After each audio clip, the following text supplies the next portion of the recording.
Hello, everyone, and thank you for joining today's webinar, From Evidence to Action: How Local Networks Accelerate Zero-Dose Evidence Uptake.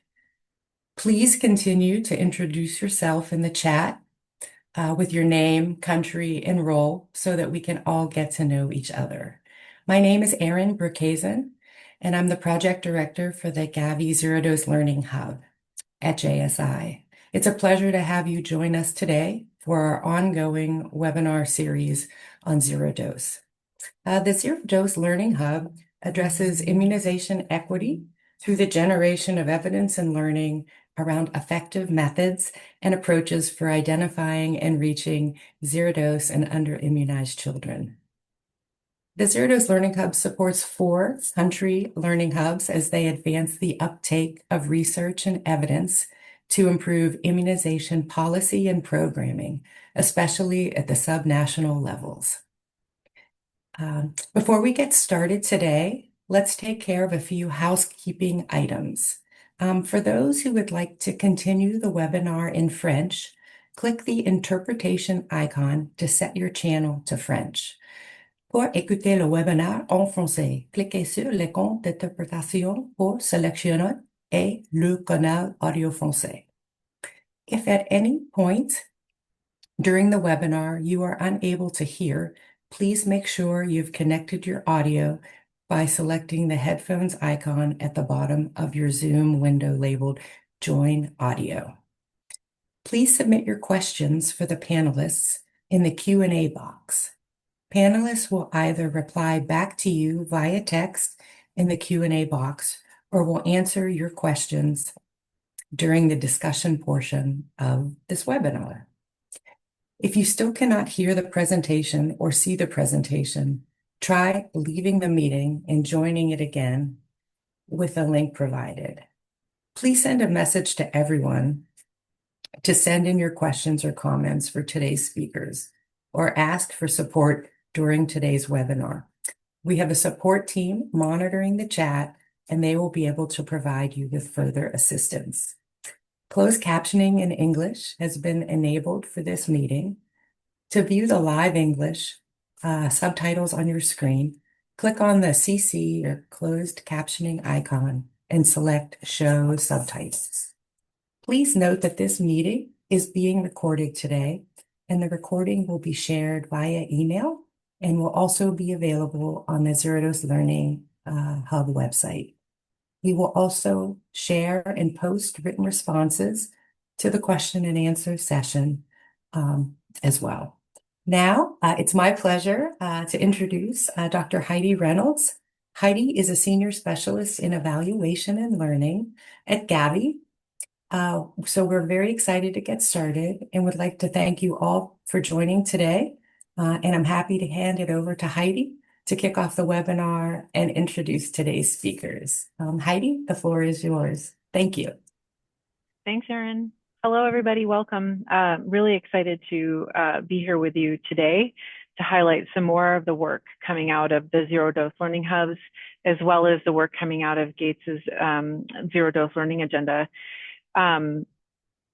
Next slide, please. I would like, though, to start with a little bit of an overview of the Zero Dose Learning Hub before I introduce the speakers.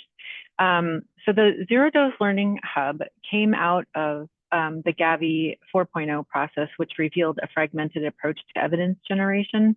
And when we pivoted to having a much more specific learning agenda related to zero dose, in order to understand what works to reach those children who have been missed by immunization services, the Zero Dose Learning Hub was determined to be an important enabler to support not only the identify, reach, monitor, measure, advocate framework and zero dose learning agenda, and it's also recommended by the policy and program committee in the Gavi board in 2020.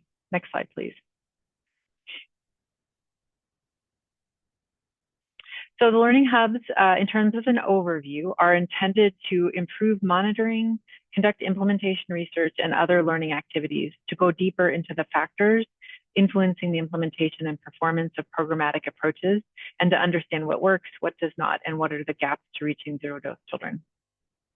The learning priorities are equity focused, And I'll show them on the next slide.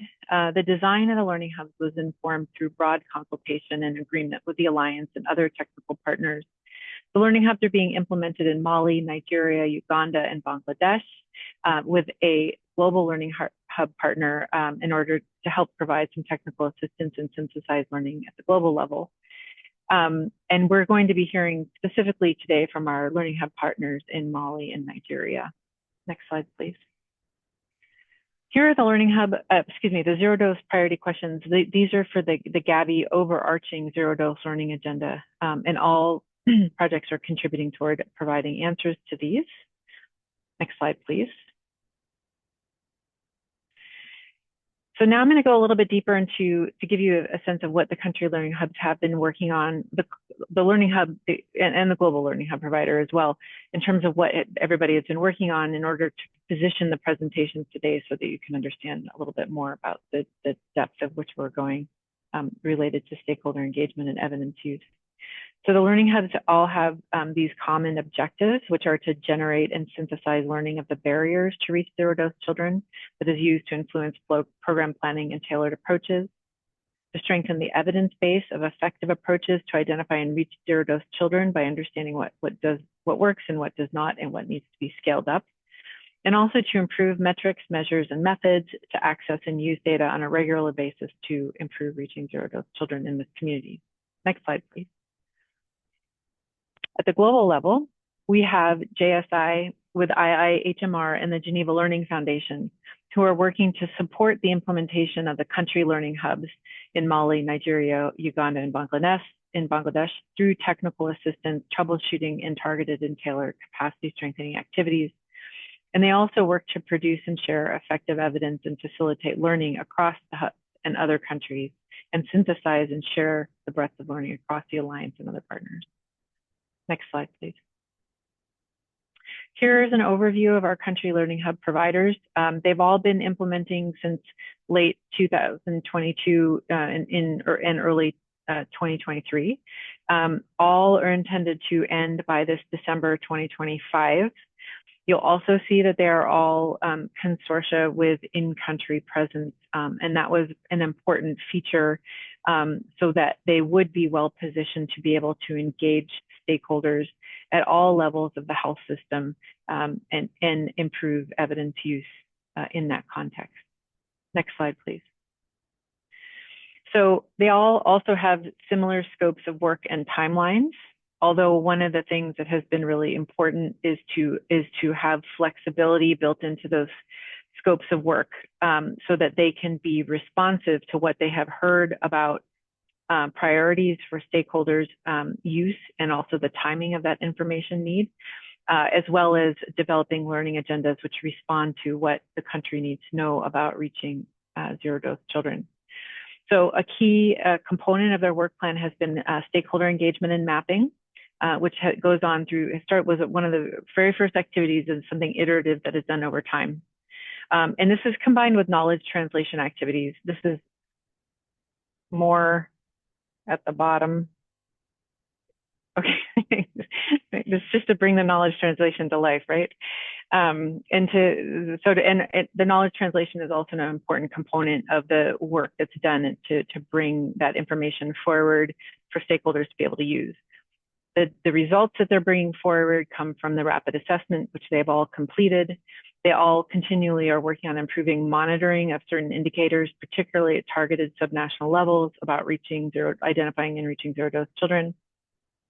And then implementation research, including costing components related to understanding what works in terms of testing some of those interventions based on assessment of barriers and translation of evidence. Next slide, please. So as I mentioned, you're going to be hearing today from just two of the Learning Hub countries, and they will be highlighting not just some of the results, but how they have been engaging stakeholders and then using knowledge translation to be able to improve uptake and use of that result.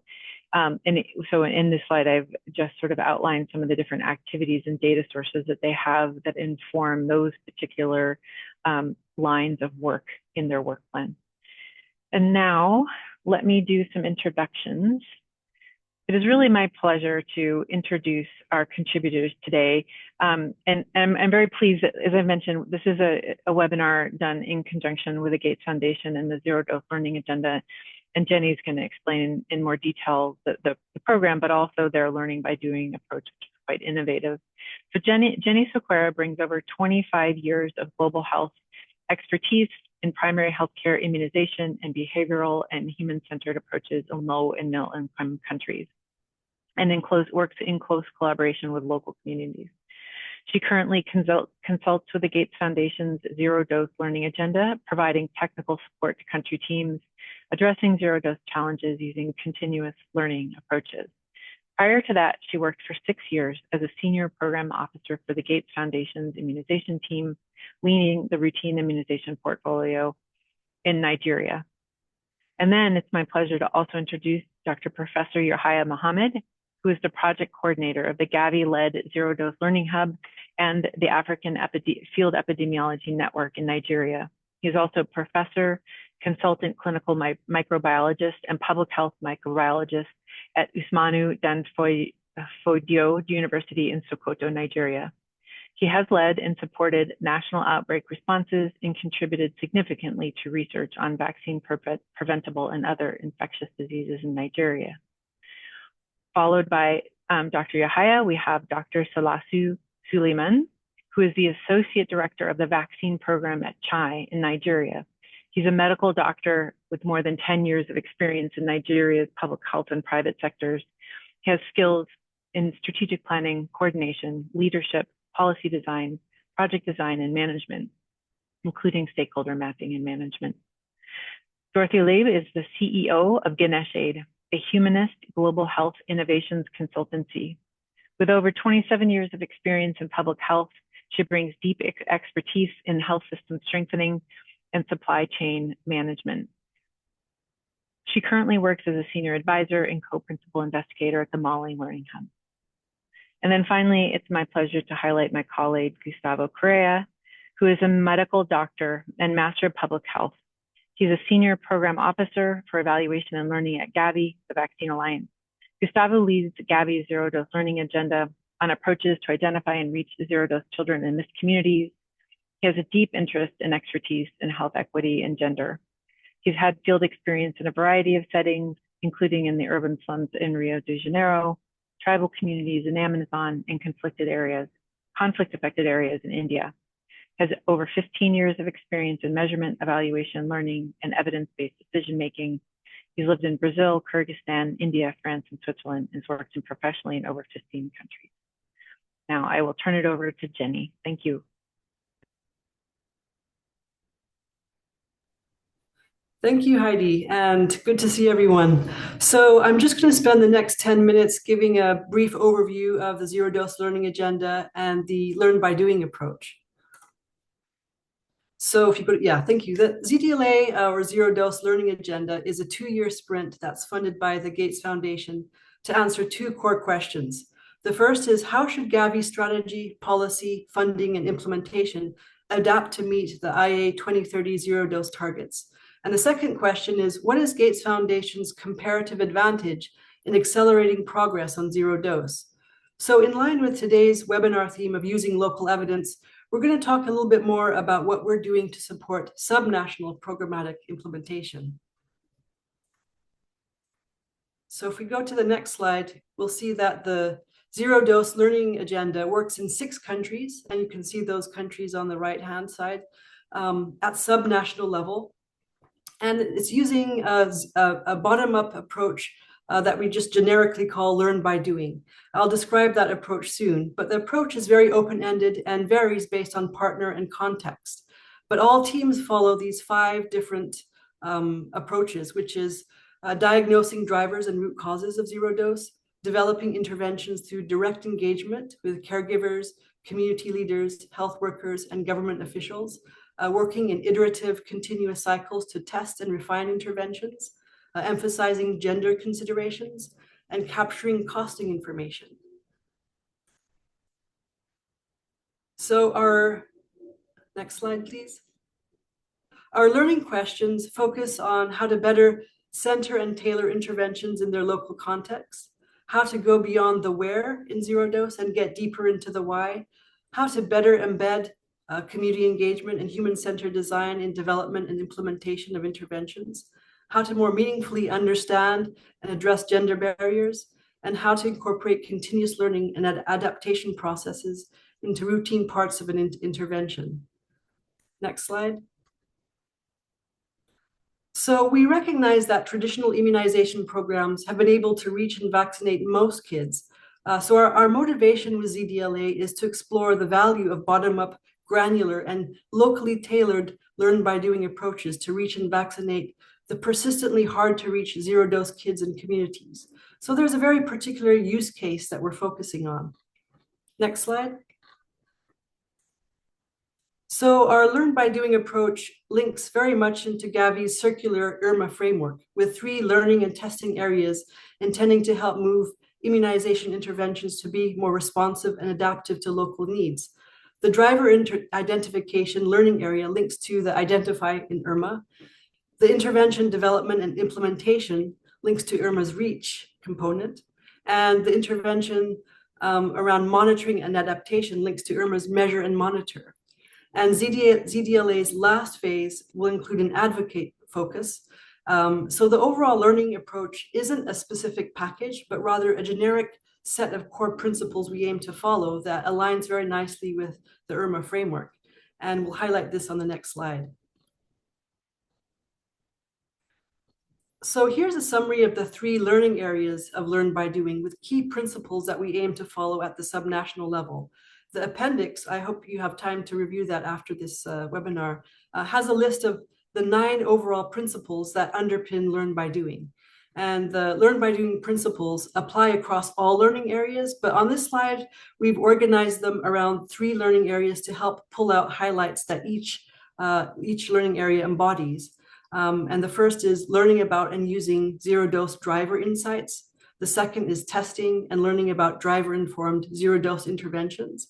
And the third is about applying and learning about continuous learning around those drivers and zero-dose interventions. And again, these are connected to the circular and iterative concept of IRMA. So an example of how one principle connects across all 3 learning areas is the HCD, human-centered design approach, where triangulating perspectives of health managers, health workers, community leaders, and zero-dose caregivers is part of the driver and root cause insights. Co-creation and collaborative implementation connects to zero-dose interventions, and joint review processes to improve an intervention connect to continuous learning. So just very quickly, some of the key principles that we use in the Learn by Doing approach for the drivers piece is ensuring that whatever we're doing with the Learn by Doing, it addresses drivers and root causes as a team. It's very collaborative, and it regularly revisits those root causes. Some key principles under the interventions is that we very much work to incorporate human-centered design techniques. We connect to local immunization programs workflow. So we try not to build new processes, but build on existing immunization structures. And then very much focus on reducing gender barriers. A key principle under continuous learning is that the approach promotes a continuous review and revision process, very much what that IRMA framework embodies of a circle, and that we focus on strengthening the local learning culture. So for continuous learning, measurement and monitoring are very crucial because the information being collected is used to make rapid adaptations and to determine if changes being made are actually leading to improvements. Next slide. So as mentioned earlier, the Learn by Doing approach varies depending on partner and context. And we looked at key principles all teams follow in the previous slide. So here we're going to look at some of the core techniques and tools used across the 6 countries. And similar to the previous slide, many of these tools are used across the 3 learning areas, such as a theory of change, which is developed in connection to root causes, but then also becomes a tool used with a zero-dose intervention and with continuous learning. For drivers, we've used a number of tools to understand root causes of local drivers, such as a 5 whys tool, but we also use fishbone diagrams to help more deeply untangle multiple root causes. Under zero-dose interventions, detailed concept sheets provide a basic summary of the root cause, the local context, the features of an intervention, risks and mitigation plan, as well as key indicators. So overall, there are so many HCD tools and techniques that the teams have found useful, but those vary by context. And so the Nigeria CHI presentation that's later in this webinar will give you a flavor of what was used in that particular context. You can also look at the appendix for some HCD tool examples, as well as resources that promote gender intentionality. For setting up a continuous learning process with the zero-dose interventions, we encourage building on existing structures that include a more diverse set of perspectives that might already be in place. We know that many health facilities already have some sort of community engagement forum or committee or group. And so for ZDLA, we very much encourage that type of interaction to really include the end user perspective. So whether that's zero-dose caregivers or any type of end users, those perspectives are part of the decision-making process at all stages. So not just consulted, but actually embedded in the decision-making. We also step back every quarter to see how much the learning culture is changing at the district or equivalent level using a learning loops approach, which has more information in the appendix. Next slide.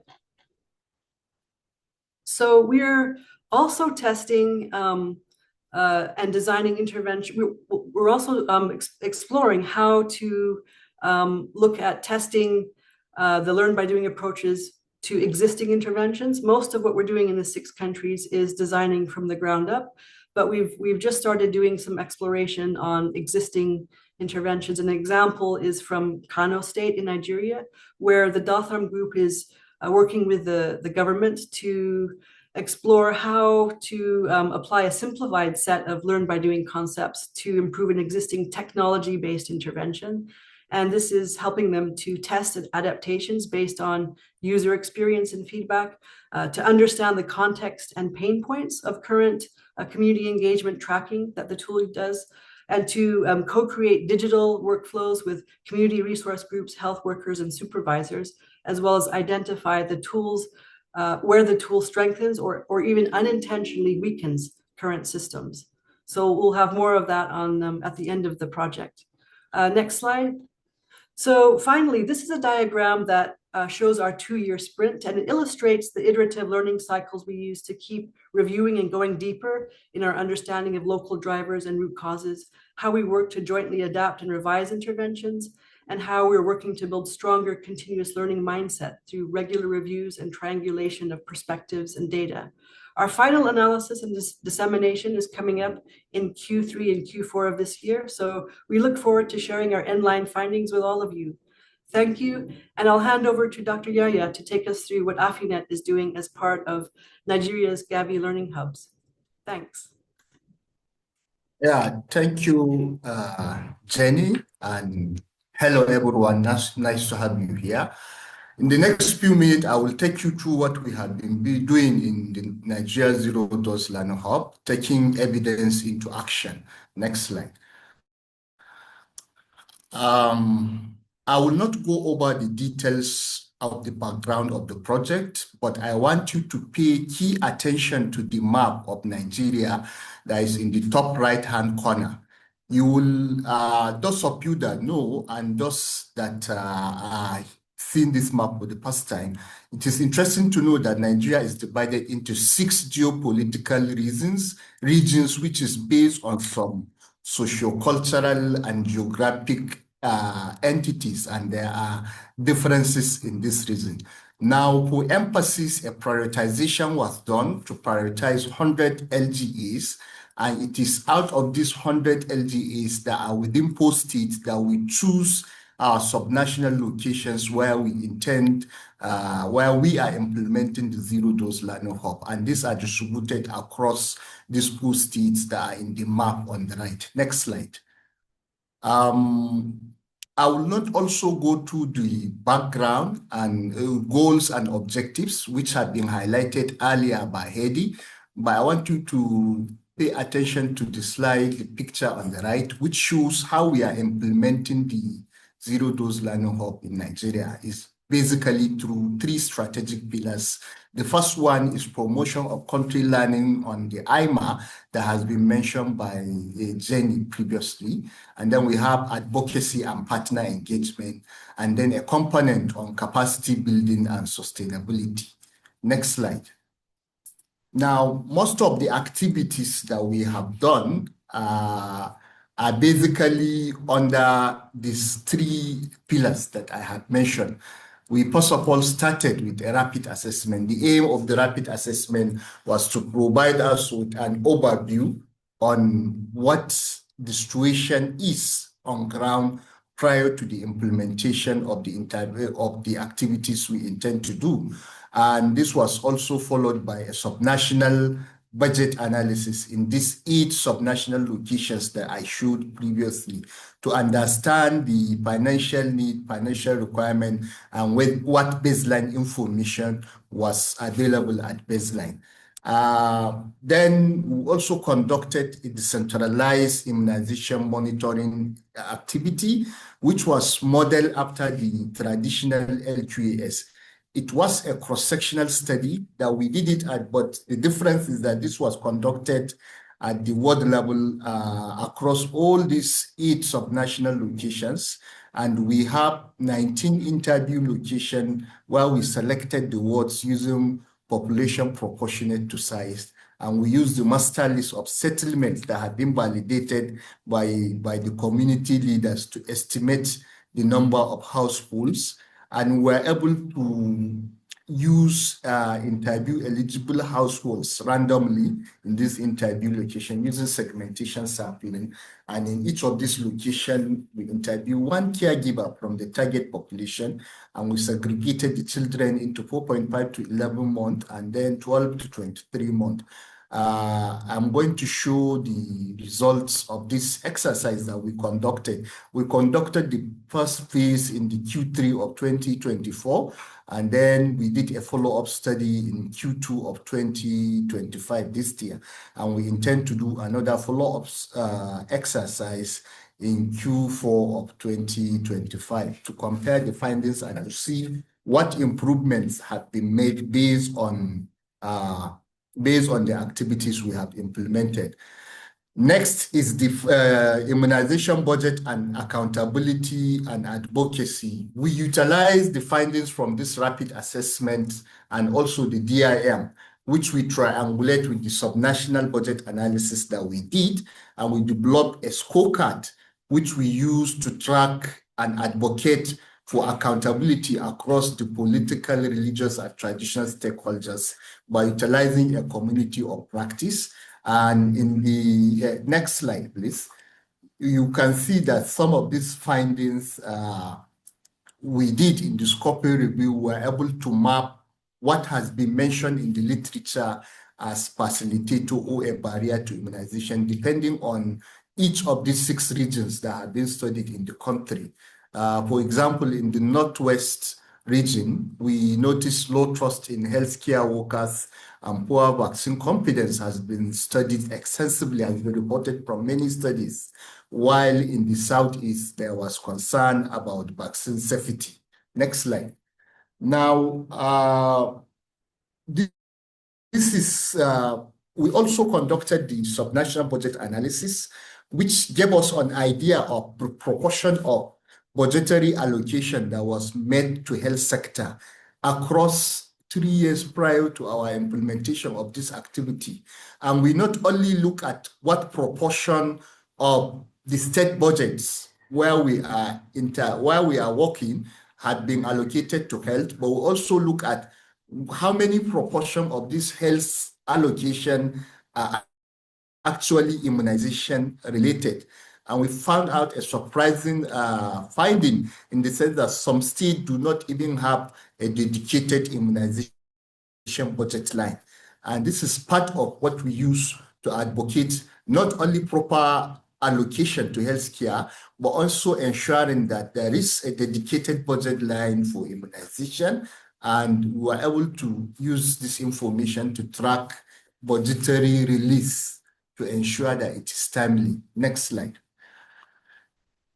Part of the DIM that I mentioned, which was done in close collaboration with JSI and our implementing partners, we were able to have to detect a prevalence of 33.6 among children 12 to 23 months, which is somehow similar to what we have as the national average.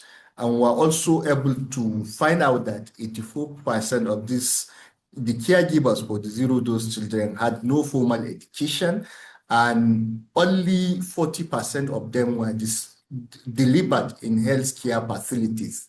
And we also noticed that most of them have lower trust in caregivers. Next slide. One important finding that we did, if you look at this map, on the right is Sumaila and on the left is Kumbozo. You can see a small cycle, and where you see the cross sign, that's where hospitals are located, and where you see the small pinpoint green figure around. This is where we have zero-dose children. So almost 80% of the zero-dose children we find were within 5 kilometers of healthcare facilities, which indicates that access was not really an issue to this category of caregivers. Next slide. Now, this was the proportion that we show. In the highest proportion of zero-dose was actually in Sokoto State. These are represented by the last two bars on the right.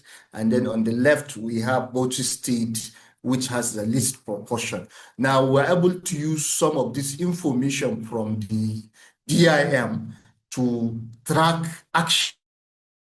Like in Sokoto, the chairman held series of meetings with religious and community leaders in Tambuwal LTA, and as a result of that, the routine immunization healthcare facilities were expanded from 27 to 32, and in Bauchi, based on the results that we were able to present, and we were able to advocate an increase in the outreach stipend given to caregivers from 1,005 to 4,000 naira, which was approved in the 2025 annual operational plan.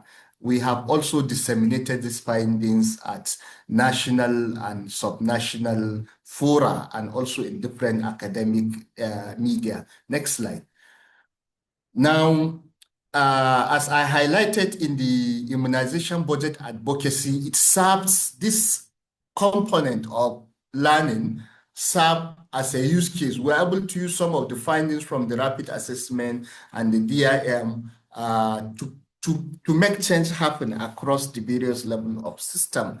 And we emphasize budget advocacy. We created this subnational immunization scorecard across the subnational location where we are to help track both traditional and donor partners and to ensure that we create a community of practice and to institutionalize this community of practice for sustained impact within the communities we are working in. We are able to map stakeholders from ministries to budget to finance to civil society organization, and we conduct a series of engagement and advocacy to them using scorecards that we have developed. Next slide. In the next slide, you will see the various components of the scorecard.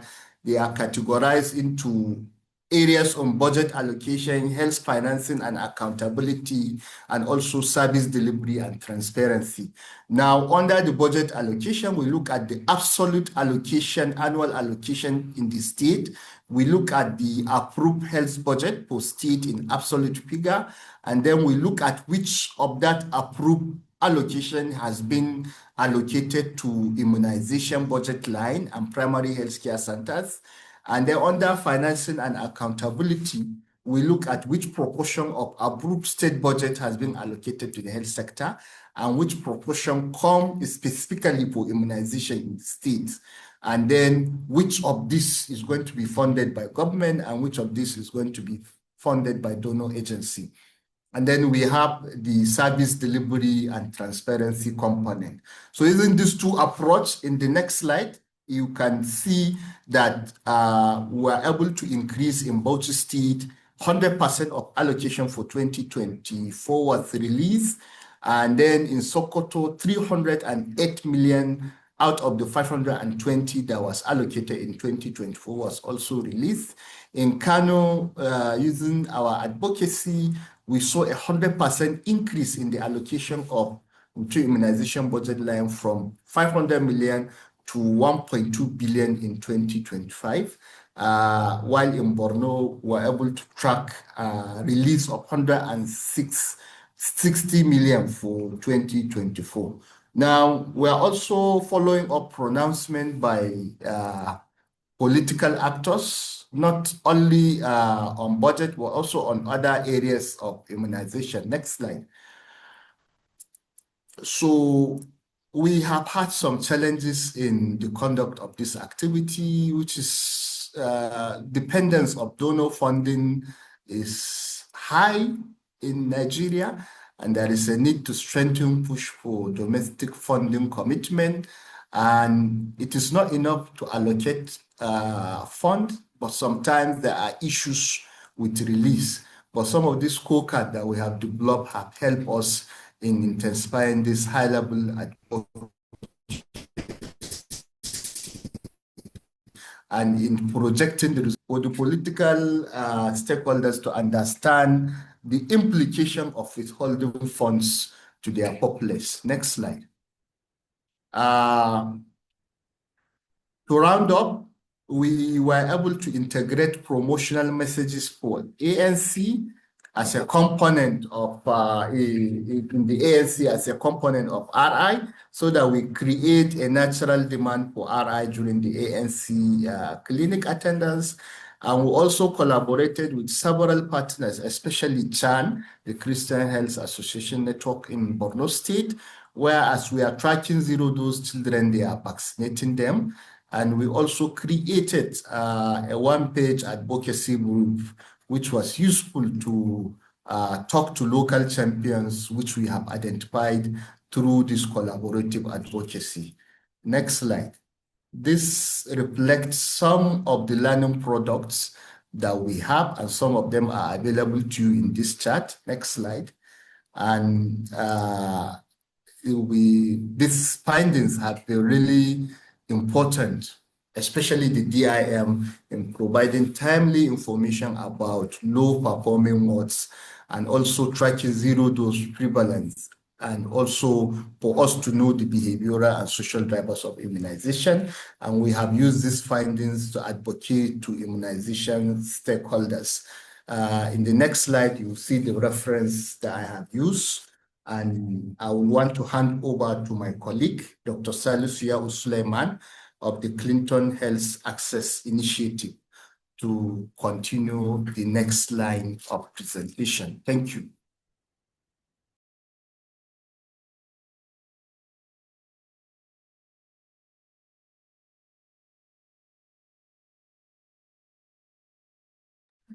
Dr. Salisu?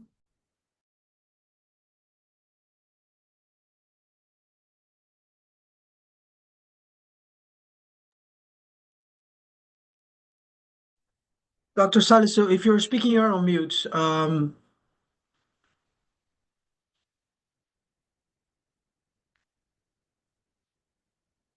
We seem to have a problem with the bandwidth. Dr. Salisu, are you there? Hello, can you hear me? Yes, now we can. Thank you. Good afternoon, everyone, and thank you, Dr. Haya, for this presentation. So what I will be presenting, it's an example of a learn by doing approach that it's been implemented in Kano, and it's riding on the presentation that Jenny has given earlier before Dr. Haya's presentation. And this particular example looks at how male caregivers, which is a particular user group that we have engaged, using data for decision-making and also to improve uptake of immunization services in their communities. Next slide.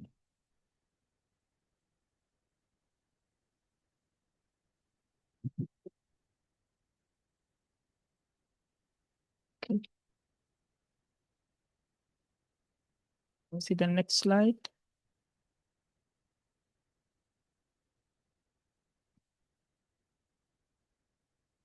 Okay, thank you. So the learn by doing approach, as highlighted by Jenny, it has two main approaches, which I will want to emphasize. One, it's a stakeholder-led approach that employed using human-centered design approach to develop interventions and implement those interventions that will promote community ownership.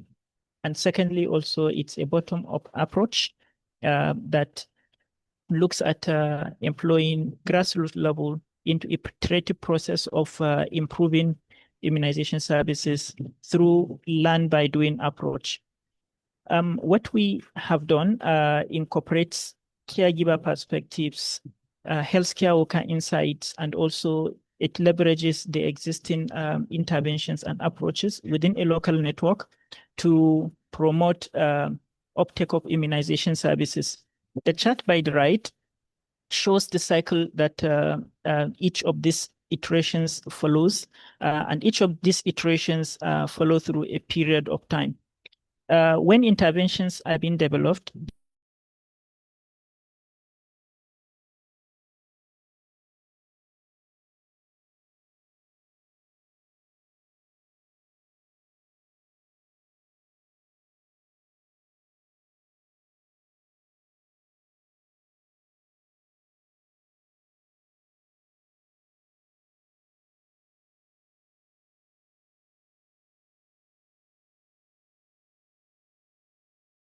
apologies for the network glitch.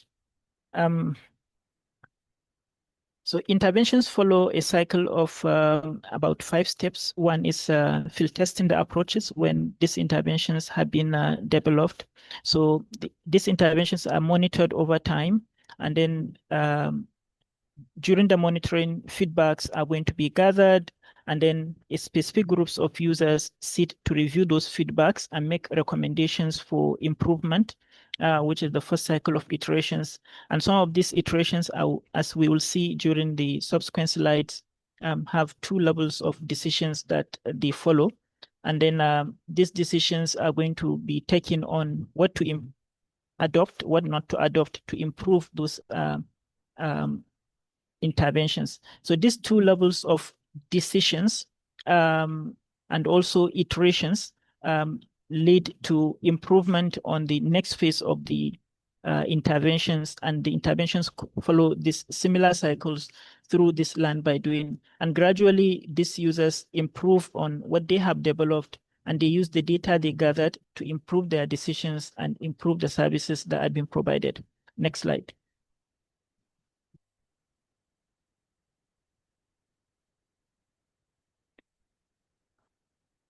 So this is the data flow for the decision making, and this slide looks at talking more about the decision levels and how this data that is being gathered, it's been used to inform the iterations. There are 2 user levels for the decision. The first level is within the stakeholders that implement the interventions. They gather information, they take decisions that will help them improve their services. While the second level of iterations requires some external input into the decision makings, usually from policy level decisions.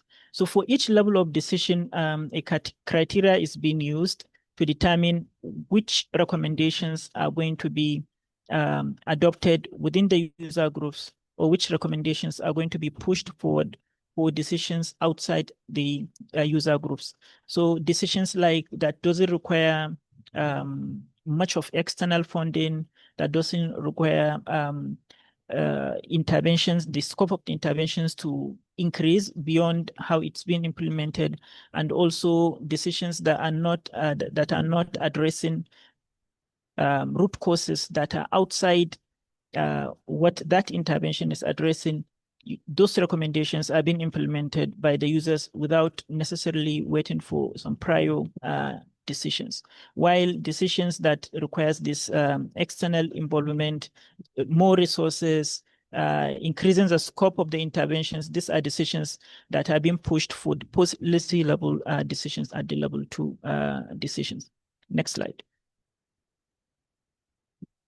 Okay, so the interventions we are going to give an example, as I mentioned earlier, was the interventions that have been derived by male caregivers.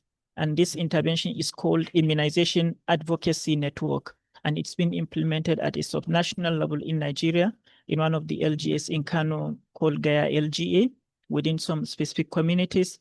And the root causes that the male caregivers are trying to address is trying to increase, it's trying to address the limited engagement of community and religious leaders into the immunization services, and also improve awareness of immunization services in the community, and also to address limited engagement of male caregivers in immunization services.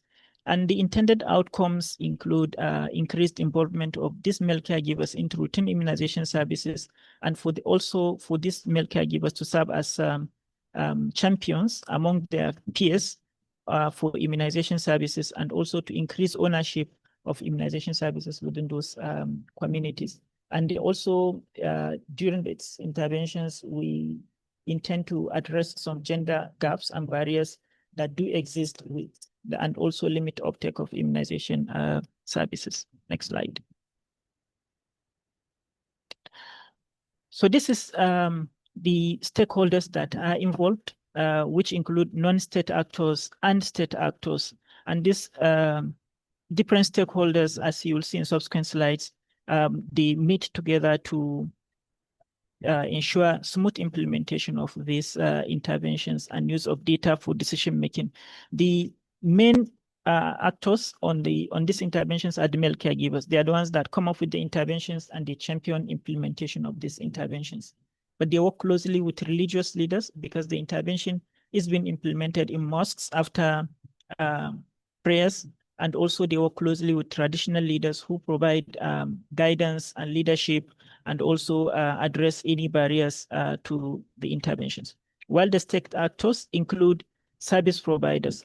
Service providers are playing key role in ensuring that the content that is being discussed at the mosques for the advocacy is being reviewed, and they ensure that the content of that messaging is right, is accurate, and they also participate during passing the messaging by the male caregivers to ensure that they are passing the right information, and also if there are questions that cannot be addressed by the male caregivers, those service providers are able to address it. There is also the local and state level immunization program that are being involved, that review and provide oversight and monitoring for the implementation of the interventions.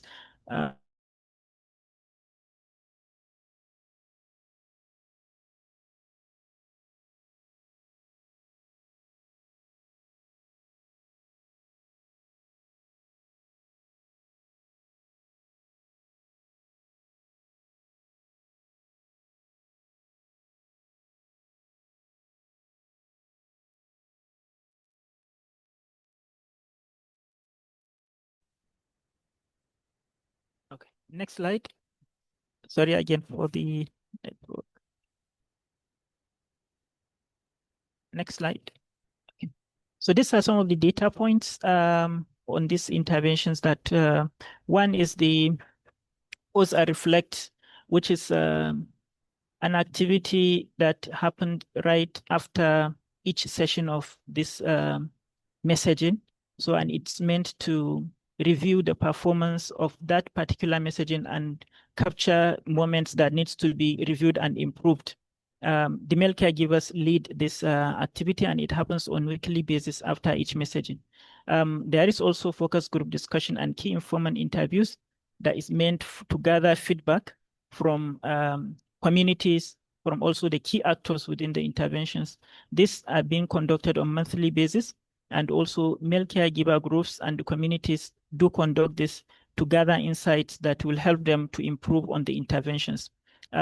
We also looked at the facility registers to look at the vaccination data to ensure that if there are feedbacks on the impact of those interventions, those has also been captured, and also service providers are providing the feedback on how the interventions are improving uptake of services from the communities.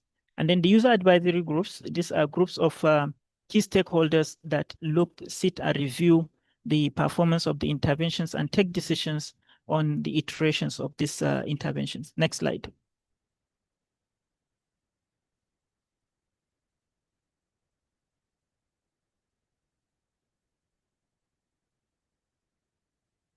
So this implementation cycle shows how these different stakeholders meet and also take different decisions. Those in yellow are the non-state actors, and they perform some key activities.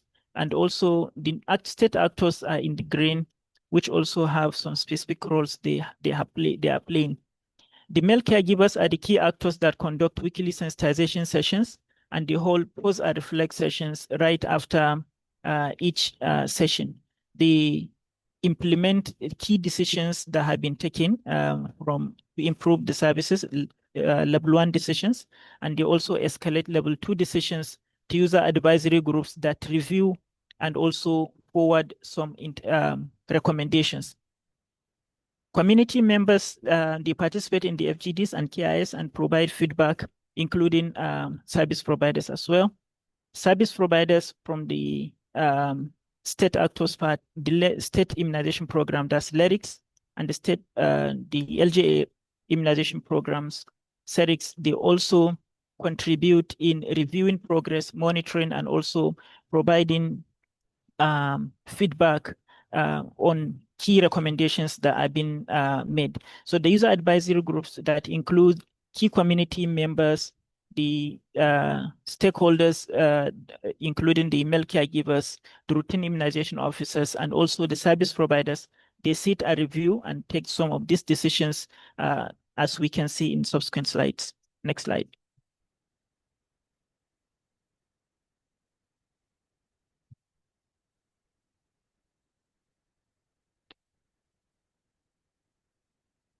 Okay. Next slide.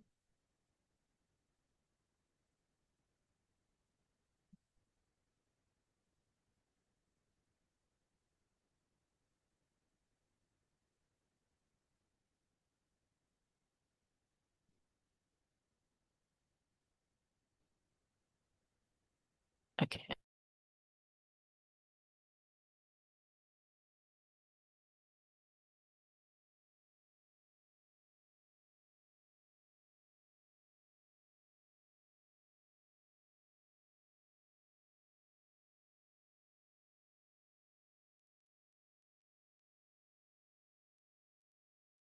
Okay, sorry for the network challenge. So this shows a step-by-step use of data for iterations. This is one example.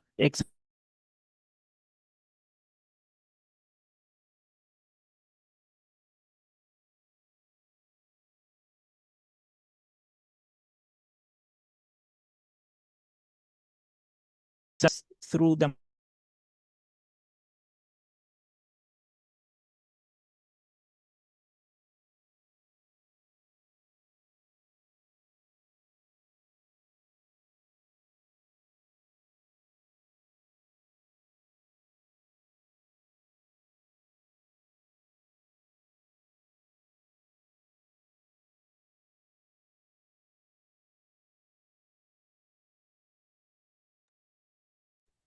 Perhaps we can give it another few seconds, and if his connection isn't restored, we could move on to the Mali presentation. Thank you.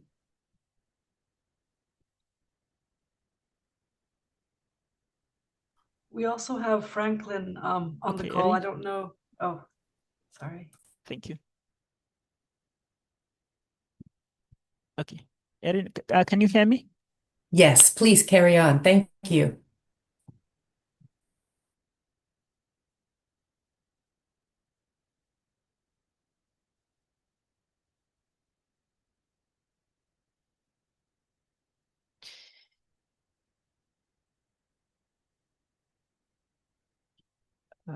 Please confirm if you can hear me. Yes, we can hear you. Thank you. Okay, thank you. So let me take this slide quickly. So the male caregivers developed an interventions that involved conducting sensitization sessions within the mosque to improve awareness and address permission issues.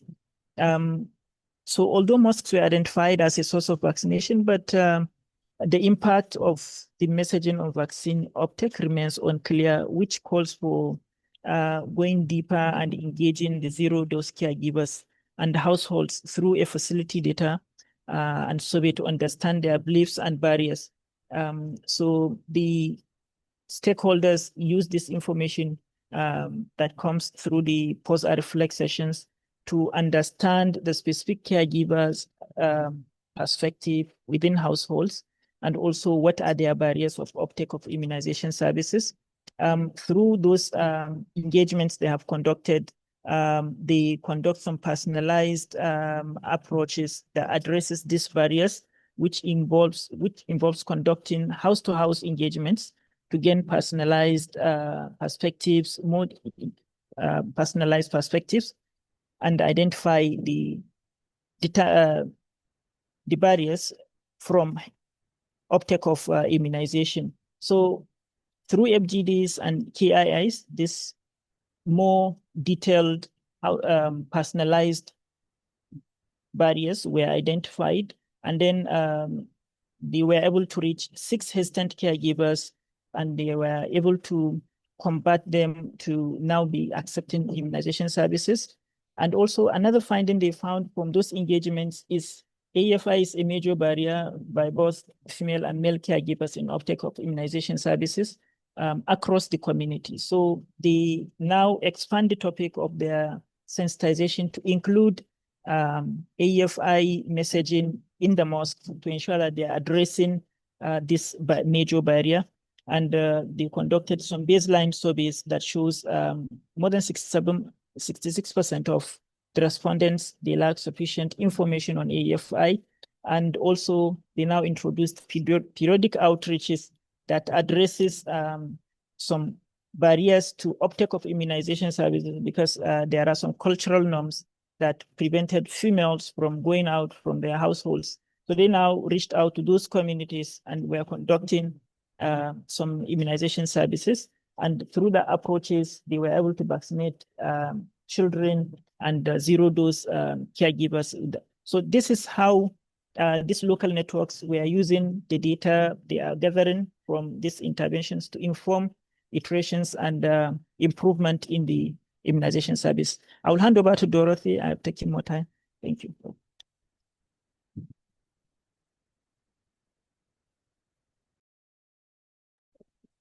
Good morning, good afternoon.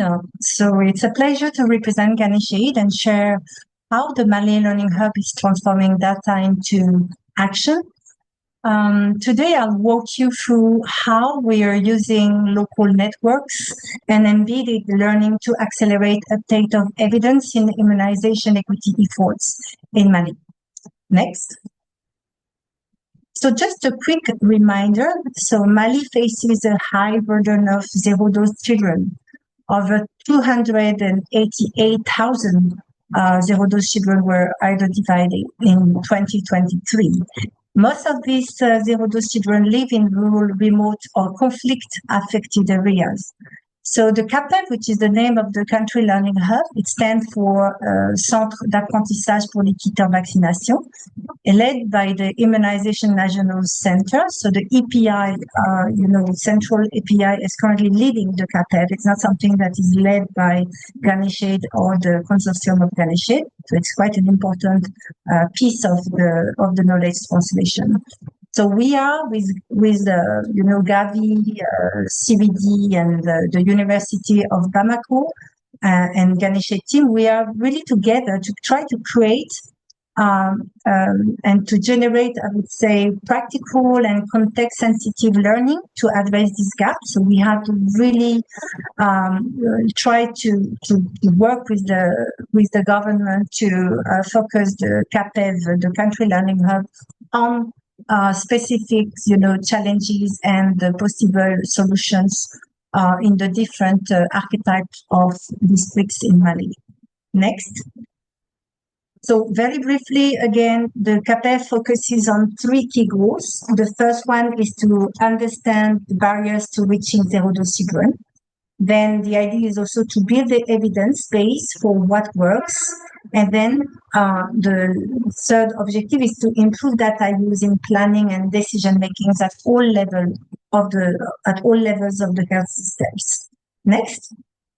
So currently, I don't have a specific description in detail of all activity for the Country Learning Hub. All Country Learning Hub are currently working with the same, key activities. But just to remind you that we have 4 main activities. The first one was stakeholder engagement from the beginning, and it has been supported by the digital intelligence collaborative platform that the government co-created with the partners in Mali, and with the idea of focusing on the user experience and the needs for the government to access to the data and the relevant information to take decisions. The second activity was to conduct a rapid assessment on the current barriers to immunization equity and zero-dose drivers. And we are currently conducting the implementation research on 2 innovations that I'm going to describe later on. And of course, the important activity is the knowledge translation of our findings to guide governments at the national and subnational levels, the changes and the required adaptation for equity strategies. Next, please. So let me briefly introduce the 2 innovations that the Country Learning Hub in Mali focused on during the implementation research. So we have the first one is C2P, coaching for performance, which is a digital coaching model that helps frontline health workers and district teams strengthening microplanning. It provides structured coaching content through a mobile and desktop platform and encourages regular performance reflection and outreach planning focused on zero-dose children. The second innovation is Medexis. It's a digital stock management tool. It's an eLMIS that helps track vaccine availability in real time. It improves planning accuracy, reduce stockouts, and ensure better alignment between vaccine supply and outreach sessions. So just to let you know that both tools will be under the implementation, are currently under the implementation research in 4 district archetypes. So in Mali, we have urban areas, rural remote areas, conflict-affected areas, and the district where there are special populations. Next. So if we look at specifically looking at the stakeholder engagement in C2P, that was quite important. We understand, knowledge translation, implementation research, collaboration through stakeholder engagement from the beginning of any intervention.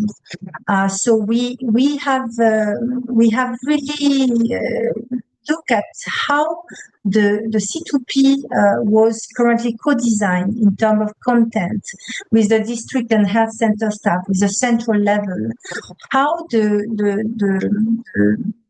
stakeholders were engaged in joint planning sessions, pushing visits to ensuring that the implementation of the intervention would be would be adapted to the local context. So this is much more like a bottom-up engagement to build trust and encourage use of evidence in day-to-day service delivery.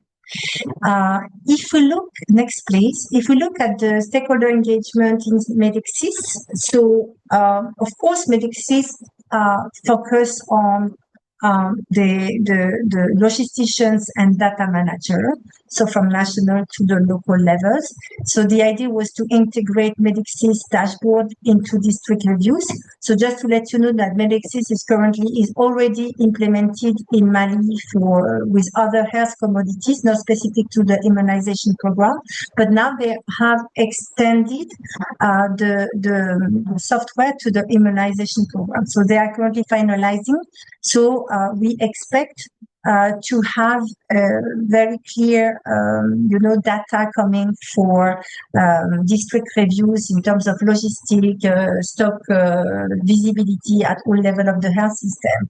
So we expect improved decision making with this Medixis, with reduced stockout in several areas. So this Medixis intervention will be more particularly review, analyze in the phase 3 of the implementation research. Can we move to the next slide, please? So when we look at the evidence use, so we believe that the idea is really to use the evidence to create real changes. So we have some examples during these projects with the reallocation of funding to focus on the conflict area. So we had very interesting, conversation, dialogue with the government to really look at what is missing and to engage into adaptation of the allocation of funds to the places where the zero dose are located. So it was like creating some kind of agility in the reprogramming of the interventions and funding. The other thing is also that we also supported the digital transformation of the health facilities to ensuring that they can modernize the way that they are coaching their, health workers, and the way that they can also use the data from the Medixis. Next, please. So if you look at the knowledge translation in action, so this is don't want to go into the detail because we were already engaged and all the stakeholders are currently thinking how the knowledge translation could be embedded in the existing systems, not something coming from a project that will start from a project and then that will end from the project. So we worked a lot with the Ministry of Health and the partners to look at how we can really engage the different partners and stakeholders with some experience, with some data, with some very important information to be translated into concrete products that will influence the decision of the Ministry of Health from national to local levels. And the idea was, okay, let's think about this system. So this system has been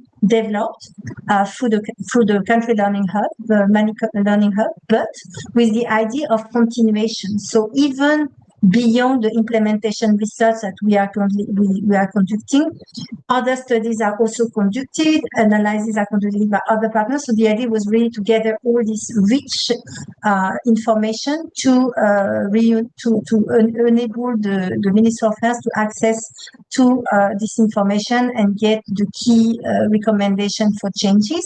So this process is currently supported by the collaborative intelligence platform that provide dashboard, make available all the translation, knowledge translation products, and all the important data sources of data, financial from the implementing partners, also with the different interventions implemented by the partners. So the government has the possibility to really look at the entire picture of what is going on in terms of activities for reaching the zero dose children in Mali. Next, please. So looking at the main, we have developed several learning products with the different, rapid assessment and so on. But we wanted to focus today on the learning products of the phase 1 of the implementation research, which is currently very interesting. We have developed two policy briefs targeting high-level decision makers. It was the Minister of Health and the Director of the EPI. These briefs focused on strategic recommendations to enhance coordination, support equitable outreach strategies, and institutionalize tools like C2P and Medexis. So what is very important is that the macro planning and the unavailability of the vaccine were the two major obstacles to immunization equity in Mali. So the idea was really to advocate and provide the necessary information to influence the policy level. But likewise, we have developed 7 technical briefs for operational teams. So regional directors, the district health officers, and vaccination program supervisor also received a specific technical brief with the recommendation and the data on the necessary improvements regarding data-driven targeting of zero dose, the necessity to tailor training and supervision using C2P, the improved stock management with Medexis, creating the demand and the interest in Medexis for the uptake, communication strategy adapted to urban and rural context, and then also strengthen the coordination across planning, logistics, provision, and communication teams. We each time, as you can see in this table, we have also provided some recommendation to target the interventions according to the 4 archetypes of the districts in Mali. So what we can say is that we believe that these products were not just created by Ganeshed or the partners. It was really something that was co-created with the technical teams in district level, in regional level, and in central level. So it's very important to understand that we are thinking about the knowledge transfer and the skill transfer for the government representative to embed knowledge translation into their decision-making processes. Next slide, please. When we look at the way that we learn and we act, so in CAPEV, what we can see that we were intentional about ensuring that the research findings did not stay in reports.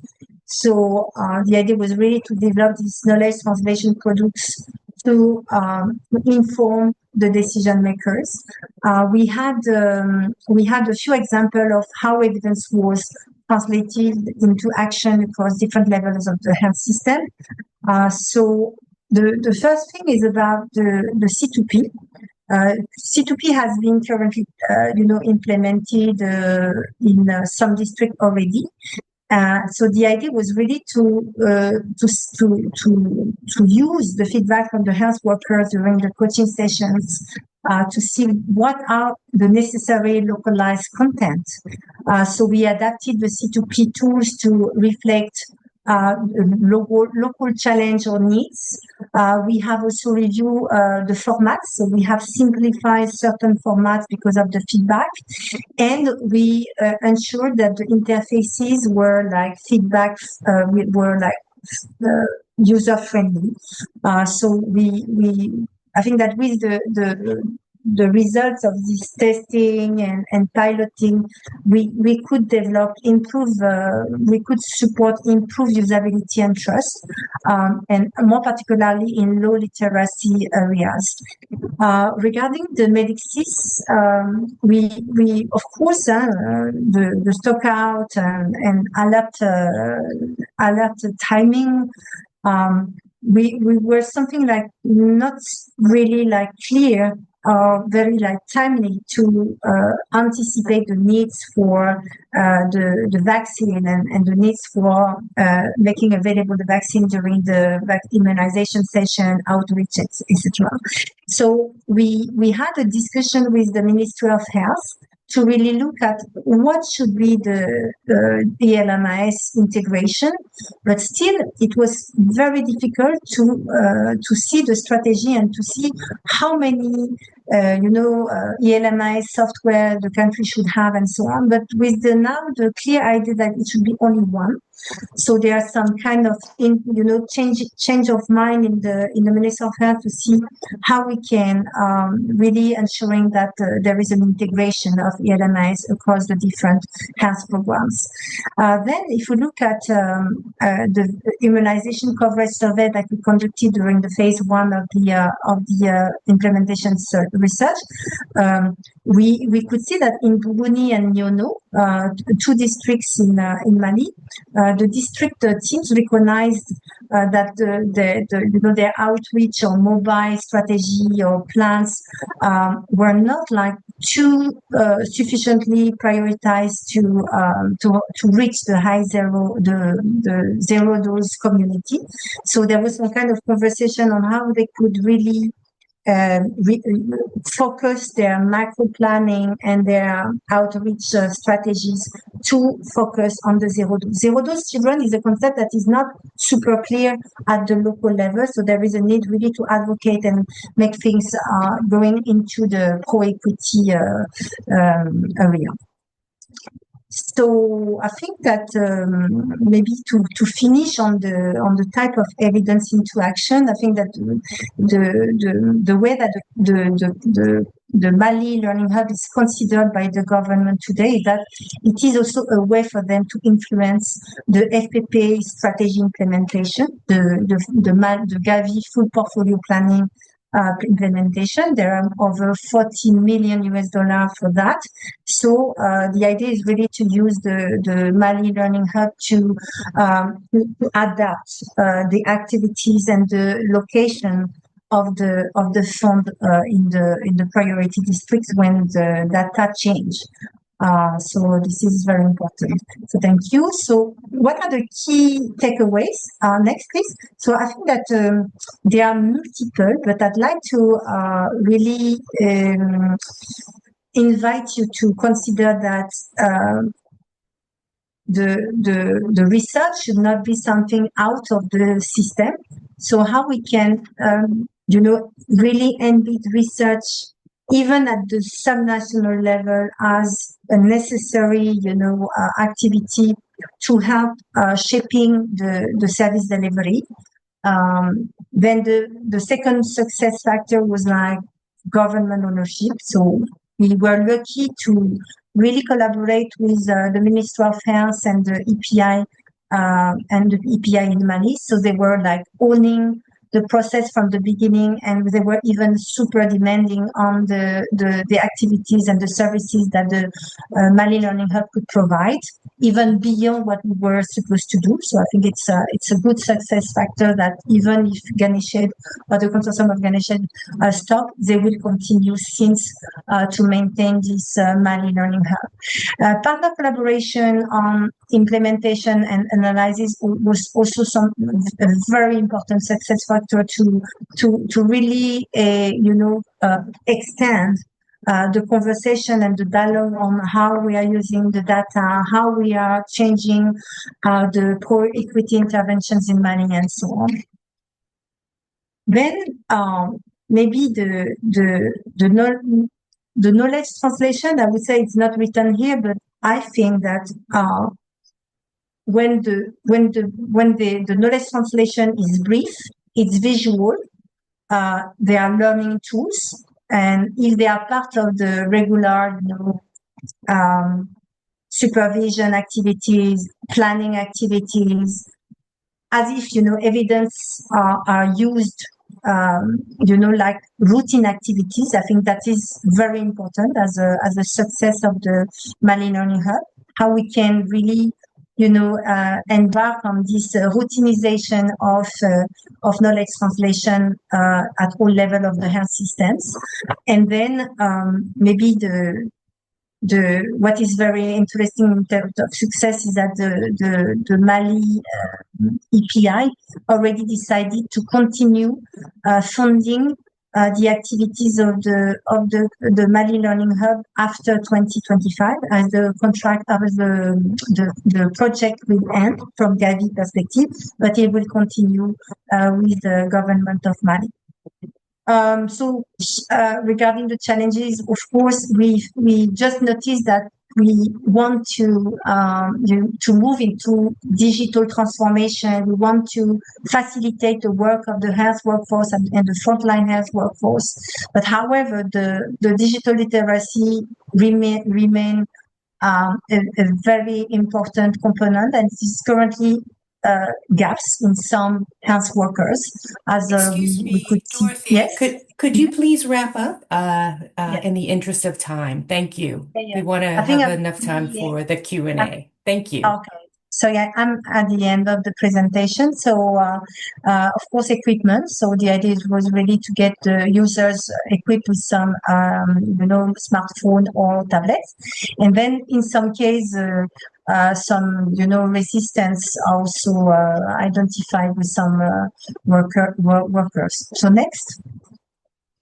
So I think that I will stop here. These are the main recommendation. Local co-ownership with district level.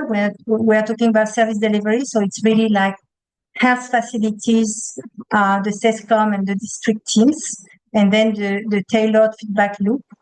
How we are really using dashboards to improve the service delivery and the reach of the zero-dose community. And then finally, the necessity to have digital tools that works in difficult and limited environments. That's it from the presentation. Thank you very much. And I think that I need to invite Gus for discussion and Q&A.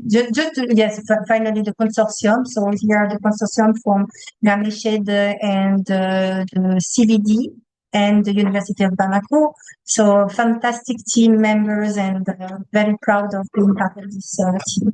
So Gus, over to you. Thank you very much, Dorothy, and thank you very much, everyone, for the great presentations and all the participants that could join our webinar today. This is such an exciting topic, and such a topic that we don't talk too much about. It's really hard to make knowledge translation. It's really hard to connect data to use. We know it's hard, and we know other people have been trying to do that.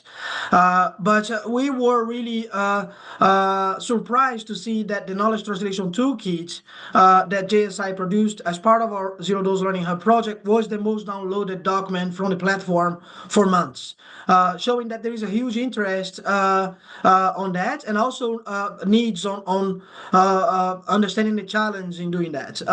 Gavi has tried to do a more dedicated effort on trying to learn more about the knowledge translation. And the Zero-Dose Learning Hub was specifically designed for that. The Zero-Dose Learning Hub is an embedded system that is designed to try to generate relevant equity evidence, engaging with the relevant stakeholders embedded in the program.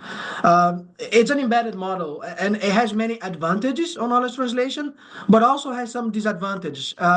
So, for example, in many countries, the program implementation got delayed. We had to be flexible, adapt methods to be able to answer the relevant questions the decision makers need to answer. But this flexibility may increase relevance, but also decrease robustness of the evidence. And it's important to strike a right balance there. So I think this has been a challenge in this knowledge translation approach we had. The learning by doing approach by Gates is less embedded and likely much more flexible than the Gavi one at the local level, but may face much more uphill battles to influence national level policies and bring scalability to interventions that seems to be working at some study sites. I really see the complementarity on those two and how they kind of complement the learning from each other. But it's still early on, and it's still really unclear on what works well on knowledge translation and evidence for action, and what does not work well. And we're starting to have some experience, and it's really great to see that happening across different learning projects, and finally see some results on that on the webinar today.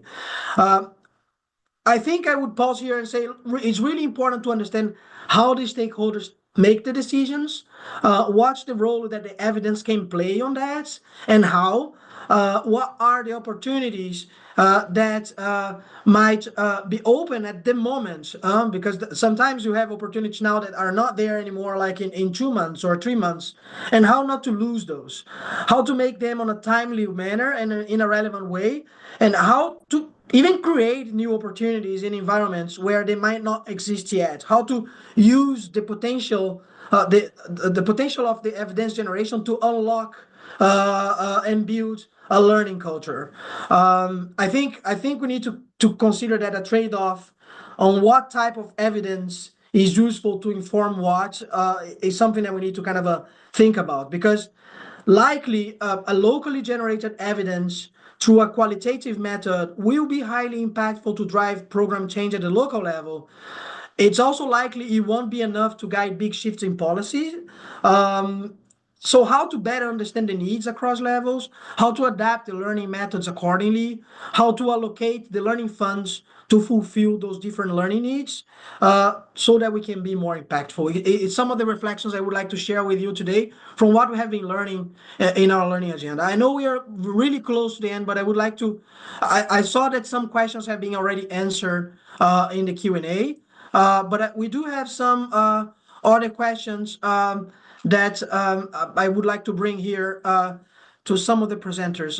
For example, one of the questions we have, I think for Dr. Yahaya, I noticed a strong focus on advocacy and budget allocation being used and impactful with national and state level stakeholders, and a focus on more programmatic evidence with local and district level stakeholders.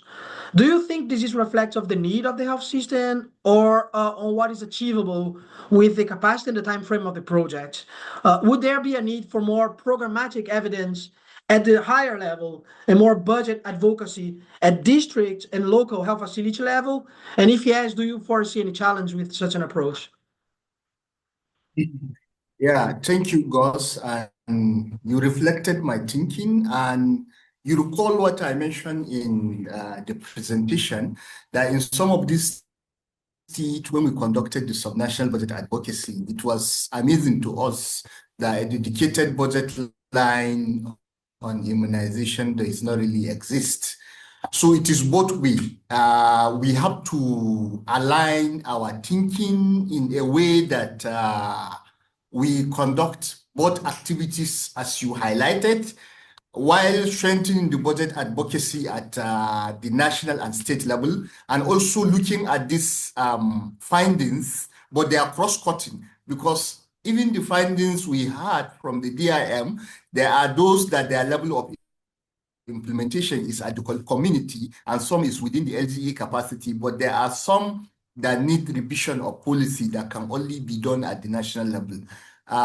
Furthermore, when you look at funding, it is because health is on the concurrent expenditure in Nigeria, meaning that both state, national, and LGA, they have a role in funding for immunization, in addition to the donor partners we have.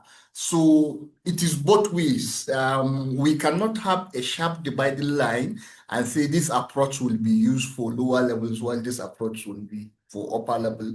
We have to do them at both levels. But then some of the challenges I see, as you highlighted, I'm not making any indictment, but we have limited fiscal transparency at the lower level compared to national level. National level, because there are many actors involved. The state level also, there are actors involved. Civil society organization will make noise, and then they are usually tracked on their pronouncements. And then we also have sometimes we notice one striking feature, that our national policy makers are really detached from this, what happened at the lower level, and they are not really in tune with the operational requirement, and they are not aware of some of this programmatic barrier. They should be aware, but they are not, because of the engagement, and the Learning Hub was able to bridge that gap. So my own is to do a double approach at both level, get findings that can be disaggregated to the lower level, and then use them in a simple message that you can convey the information you have at all levels to create advocacy. And some of these challenges I mentioned can be mitigated by simplifying the advocacy tools and continuous engagement. Thank you, and over. Thank you, Erin. I know we are on time, so I don't know if you have more time to questions. Otherwise, we can follow up on the questions later for everybody. Yes, I mean, I think for the interest of time, we should wrap up. Yes, if that's okay with you, Gus. Totally, yes. Great. Well, I'd like to thank everybody. I'd like to especially thank Gavi and the Gates Foundation for their support and collaboration for us to be able to conduct this webinar. I'd like to thank the panelists and the presenters and all of the attendees for joining us today. The recording, the presentations, and the question and answer session will be provided via email as well as posted to the Zero-Dose Learning Hub website. And as you leave the Zoom room, if you could please take our quick webinar survey. We're always looking for new topics for discussion, and we're always looking for your feedback as well. So thank you so much. I appreciate you spending the last 90 minutes with us, and have a wonderful rest of your day. Thank you.